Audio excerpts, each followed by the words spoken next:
Hello and welcome to Alchemy and Pathfinder 2nd Edition by How It's Played.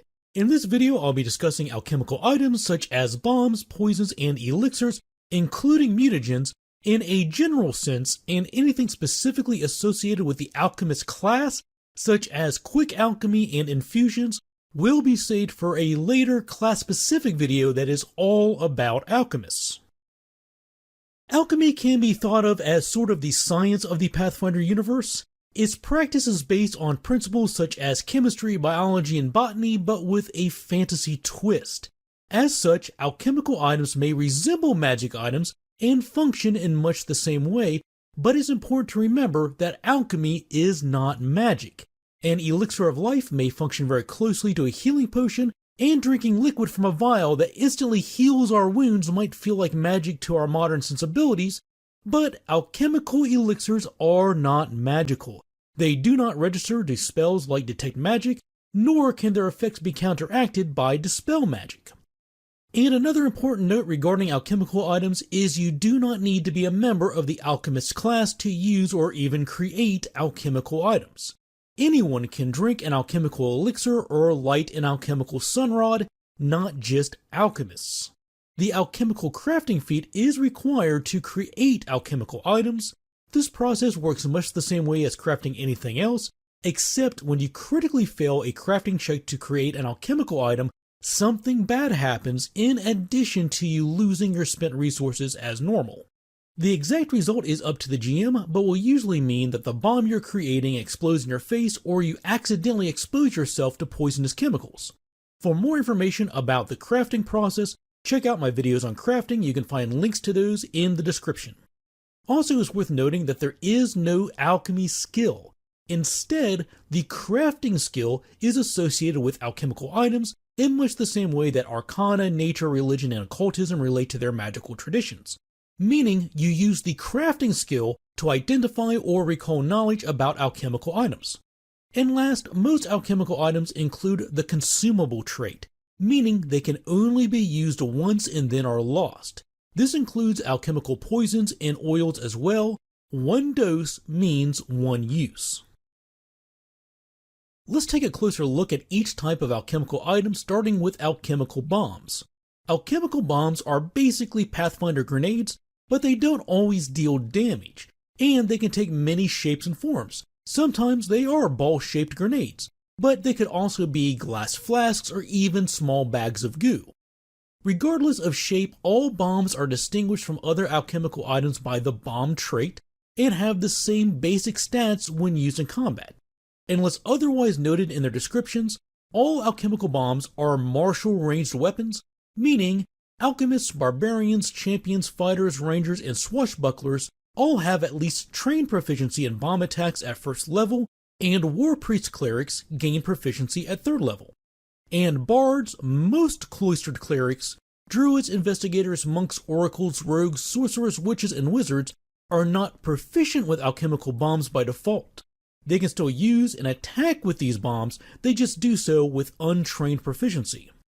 Bombs also have a range increment of 20 feet or 4 squares, and note that although bombs are usually thrown at targets like a grenade, they do not have the thrown trait. Therefore, you do not add your strength bonus to damage when throwing an alchemical bomb. Let's look at Alchemist Fire as an example. This is a glass vial of volatile liquids that you throw at a target. The glass shatters on impact, causing the liquid inside to burst into fire. It has the alchemical trait, meaning it's not magical. It has the bomb trait, meaning it uses the alchemical bomb stats found on page 282 as a foundation that are further modified by the Alchemist Fire stats found on page 545. And most bombs that deal damage have the splash trait, so let's take a moment to talk about this. If an attack with a splash weapon fails, succeeds, or critically succeeds, then all creatures within 5 feet of the target, including the target, take the listed splash damage. Splash damage does apply even when the attack roll is a failure, but splash damage is never doubled due to a critical success. So in the case of Alchemist Fire, if you throw this at a target and score a hit, the target suffers 1d8 fire damage, plus 1 persistent fire damage, and 1 fire splash damage. Also, all creatures standing in adjacent squares to the target suffer 1 fire splash damage. There is no saving throw to avoid this, they just take the damage. On a critical hit, the target suffers 2d8 fire damage, plus 2 persistent fire damage, and 1 fire splash damage, because again, splash damage is not multiplied due to a critical success, and also all creatures adjacent to the target are going to suffer 1 fire splash damage as well. If the result of the attack roll is a failure, then the target and everyone adjacent to them still suffers 1 fire splash damage, and on a critical failure, nothing happens. I usually treat this as the bomb is just a dud and doesn't go off, but in the right situations, I might roll that it says fire to something behind the target instead. Using a bomb has the same action requirements as anything else, so it's 1 action to draw and 1 action to throw, not really any different than drawing and throwing a dagger, although the quick bomber feat available to alchemists does reduce this to only 1 action. And last, it's worth noting that bombs gain the manipulate trait when they're used for a strike action, meaning they do trigger attacks of opportunity and other similar reactions. The second type of alchemical item is alchemical poison. Poisons are basically portable afflictions, so rather than covering all of these rules here, I instead recommend you view my video all about afflictions, which I will include a link to in the description. For this discussion though, it is worth covering the methods of exposure that are available to alchemical poisons. Each poison will have at least one of the following traits: contact, ingested, inhaled, or injury.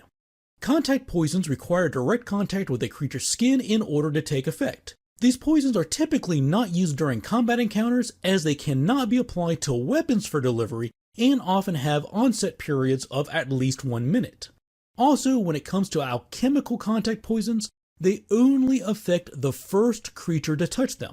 So if you apply a dose in such a way that more than 1 creature might make contact with it, the poison is only effective against the first. Ingested poisons must be eaten to affect their target. Typically, this means the poison is placed in food or drink and may require additional deception and stealth checks to be successful. Next, we have inhaled poisons. When these are applied, they create a 10-foot cube lasting for 1 minute and affecting every creature that enters the area. Raw specifically says entering the area, but I believe creatures who start their turn within this space would be affected too. If a creature is aware of the poison gas, they can spend 1 action per turn to hold their breath and gain a +2 circumstance bonus to their saving throws. And a strong wind may remove this area of effect prior to the end of its 1 minute duration. Last are injury poisons. These are applied to weapons or ammunition that deal piercing or slashing damage and then function on the first strike made with said weapon. If that attack hits, then the target will need to make a saving throw. If it hit but did not deal any damage, for example due to resistances, then the poison does not take effect. Except in the case of ammunition like arrows, if the attack misses, then the poison remains active on the weapon and you can try again. And on a critical failure, the poison does not affect the target and is lost. So basically, once you apply an injury poison to a piercing or slashing weapon, the poison remains active on it until you roll anything other than a failure on an attack. Each poison description will also detail how many free hands and actions are required to use the poison. For example, belladonna is an ingested poison that requires 1 hand and 1 action to place in someone's food or drink. But black adder venom is an injury poison that requires 2 actions and 2 hands to apply the poison to a weapon. Those are the basics of alchemical poisons. Again, for a full explanation of how they work, including what each stage means and how they function, check out my video on afflictions that's linked in the description. And the last type of alchemical item to cover is the elixir. Elixirs are essentially magic potions, except again, they're not actually magical. They're one-use consumable items that you drink and they apply their effect. That's pretty straightforward, but there is one special type of elixir worth discussing: mutagens. If regular alchemy is considered to be the science of Pathfinder, then mutagens are the realm of mad scientists like Dr. Jekyll and Mr. Hyde. Mutagens are alchemical elixirs, so they are consumable items you have to drink in order to gain their effects, but they differ from regular elixirs in that they always have both a beneficial effect and a drawback. For example, the Juggernaut mutagen grants a bonus to fortitude saves and temporary hit points, but also applies a penalty to will saves, perception checks, and initiative rolls. And all mutagens are polymorph effects. The rules for polymorph state that no creature may be under the effects of more than one polymorph effect at the same time. If they're subject to a polymorph effect and then targeted by a new polymorph effect, the new polymorph effect attempts to counteract the first. If it succeeds, then the first polymorph effect ends and the new one begins. What this basically means is you can't drink two mutagens and gain the effects of both. And furthermore, you can't choose to end the effects of the first one in favor of the second one. Instead, the second would need to make a counteract check against the first one. Essentially, the two mutagens are fighting it out in your system to see which one is going to win and be effective. When making these counteract checks, each mutagen has a counteract level equal to half their item level rounded up, a counteract DC equal to a standard DC for its item level, and a counteract modifier equal to a standard DC for its item level minus 10. Now, this may sound complicated, and honestly it is, but this situation only occurs when you try drinking a second mutagen before the first one wears off. As long as you don't do that, then you don't need to worry about counteracting anything. The entire process and rules for how this counteracting works is beyond the scope of this video, but if you do want more details about how counteracting works, I'll leave links to my full video on counteracting and my video on polymorph spells in the description. Before we close, I'd like to take a moment to thank all of my patrons. These videos would not be possible without their continued generosity and support. Members of the How It's Played Patreon community receive special benefits like exclusive content and getting to vote on the topics I cover. Visit the links shown at the top of the screen and in the description if you'd like to know more. If you would like to support this channel and help it grow, the easiest way to do that is by subscribing and clicking the bell icon so you get notified when new videos release. And I can always be reached through Twitter and Facebook too. Thanks for watching, take care, and happy gaming!